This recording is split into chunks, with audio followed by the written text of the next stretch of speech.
Now, the Army is facing the brunt of downsizing pressures, despite the role they would play in potential conflicts. Consequently, they're really going to need to make the most of their budget here, starting with the technologies they're using.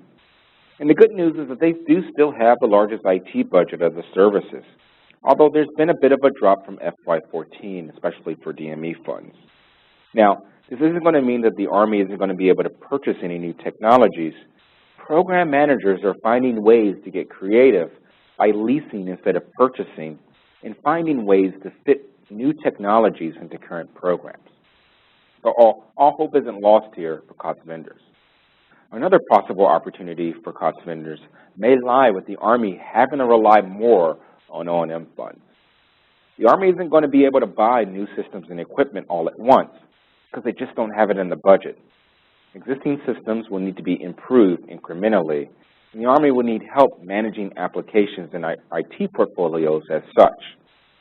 Now let's look at what will drive the Army's requirements for technology in FY15. Here are a few drivers aligned to support major initiatives. One bright spot in the Army's technology portfolio will be in the field of data and analytics. This is a great opportunity for vendors in the data management and analytics space, since the Army is expected to be the biggest purchaser of big data-related software and services within all of DoD. We talked about the flood of data that the services are facing. Well, the Army is involved with all of these systems, UAVs, sensors, networks. Because the Army plays a major role in most of the conflicts that we're responding to, they're going to be the most reliant on purchasing solutions to improve situational awareness and decision-making based on data. They're looking for autonomy in these tools so that it's easy for the user to get what they need out of the data. Another big push the Army will be looking at going forward is going to be simplicity in networks, IT systems, and other soldier equipment. Because their warfighters need to be increasingly flexible, they want them to be able to deploy and have equipment that's easy to set up. This also reduces training and technical support costs. And I'll speak more on this when we talk about PEO C3T, and that's the organization that's really driving this requirement. But overall, this is great news for our audience because this is going to increase the role of COTS in tactical systems. The Army's Common Operating Environment is something that's also going to be key to their modernization. They're hoping to implement this by FY19. The COE, as I'm sure you know, is a set of computing standards that help build interoperable software to soldiers. The Army will need help getting the components of the COE, called computing environments, to talk to each other more effectively. Open architecture and interoperability are going to be key here, and they're going to need a common platform solution that can work for many users. And that's where industry can help them out. Along with the COE, a big push for the Army in FY15 and FY16 is going to be increasing interoperability between their enterprise and tactical networks. And that's going to help them in their mission to be more flexible and increase information sharing. So here's the entire structure of the Army. Today we're going to look at some relevant IT insertion points for COTS vendors. We'll start with the Army's G6, which leads their land war net modernization. The big news here from an organizational perspective is Mike Krieger's retirement. He was replaced by Gary Wang, who's been in this role for about a month now.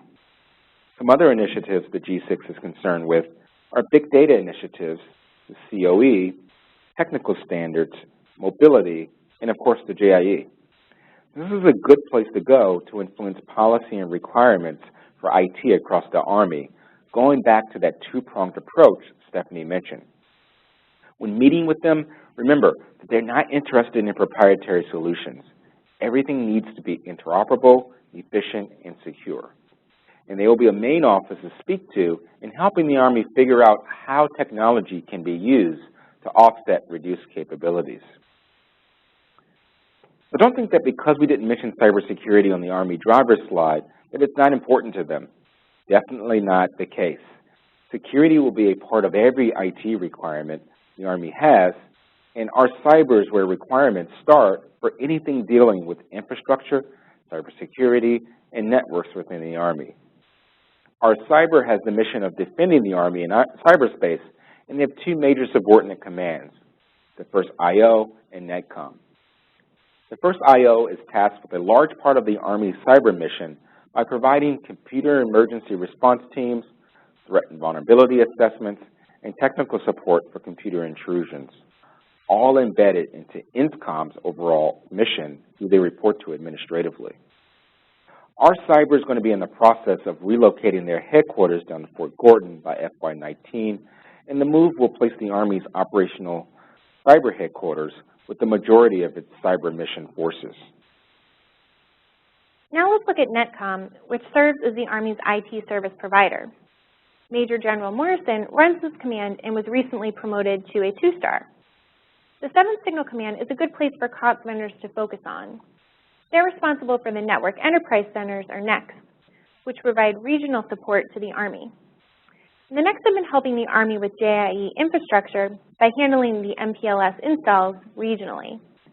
The 5th and 311th Signal Commands also have relevance to our audience and provide the same types of services as the 7th, but OCONUS, for the European and Pacific theaters, respectively.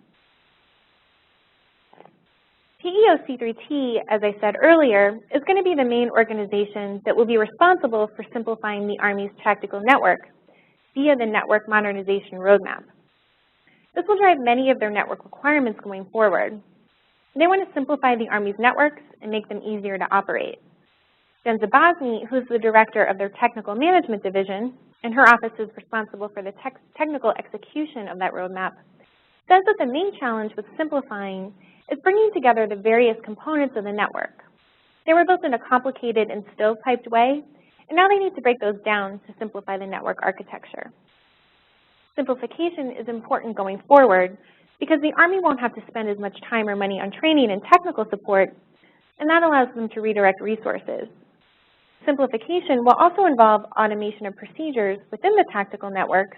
It'll help to act as a force multiplier here, because they want their applications to be intuitive and easy to use. And we'd be remiss not to mention the WINT program, since it's the Army's IT investment with the most DME funds and will be key to implementing tactical network simplification. However, today we wanted to highlight a different program that's run out of the Mission Command Office at PEO-C3T. And that's the Tactical Mission Command Program. This is the suite of services the Army uses to enhance situational awareness in the battlefield. We wanted to highlight it today because of its importance to the Common Operating Environment, or COE, that Stephanie spoke about as one of the Army's top priorities. PEO-C3T fields 2 of the computing environments of the COE for information visualization. And Mission Command wants to break down the barriers between all the COE computing environments so that they can share information with each other and form a better common operating picture for use in the battlefield. This is another program where COTS can have an increased role as they aim to improve simplicity and interoperability and help Mission Command with visualization and collaboration tools, storage, and data management. And this program speaks to the Army's mission to be flexible and rely on technology to use its data for decision-making and help them function with the rest of the military. Another program that the Army will need for better decision-making in the battlefield will be D6A. This program is run out of another one of the Army's PEOs for intelligence, electronic warfare, and sensors. And their main focus, of course, is on advanced technologies for the warfighter with an emphasis on intelligence. I heard Colonel Collins speak at the Army Intelligence Industry Day back in September, and right now the main focus of the program is getting ready for the procurement of Increment 2, which will target user-friendliness. They want to automate merging intelligence data together so that it can be shared across D6A. The next step for the procurement will be another industry day at APG this winter. They're still working out the contract details. The previous increment had the government itself acting as the prime systems integrator, and now they're reevaluating that. Another big push for Inc. 2 will be looking at cloud solutions. And one tidbit that Colonel Collins shared that I think will be relevant for our audience is that he recommends those with big data and analytics solutions should approach agencies with a need for analytics and build a base and some success stories before approaching the D6A program. Apparently, they need to be able to cite value before they bring over new solutions, which shouldn't come as any surprise. So this program is also interested in simplifying and limited the data users receive so they can make better and faster decisions. So cloud, storage, mobile solutions, and intelligence analysis, of course, will all be important to taking D6A through its next increment. The RFP for Inc. 2 isn't expected to come out until the fourth quarter of FY15, and then the contract should be awarded the following year. So let's shift gears slightly and focus on one of the Army's programs to show how they plan to use technology as a force multiplier in their business. This is one of the projects the Army is using to consolidate its enterprise operations. We've covered this program in briefings before. We wanted to again today because of the jump in DME funding for FY15. This system is the world's largest human resources ERP that the Army is using to consolidate legacy pay and personnel systems, and it's run out of PEO EIS. The contractor for Increment 2 is still TBD and is in source selection, but Increment 2 will focus on subsuming most of the 40 legacy systems they need to consolidate, and will start incrementally rolling out additional features to users. This program seems to be performing a little better than its Air Force counterpart deems in terms of staying on schedule and within projected budgets. But some of the challenges they face have to deal with change management for all the legacy systems and streamlining their processes. Colonel McNulty says the goal of the program is not only to save money, but also time. And this system is meant to eliminate the time that Army's HR personnel spend doing things that could be automated. Things like chasing down paper trails or managing information between spreadsheets. Solutions that this program will need will center on business process reengineering, change management, integrating data and applications, and of course, protecting their information.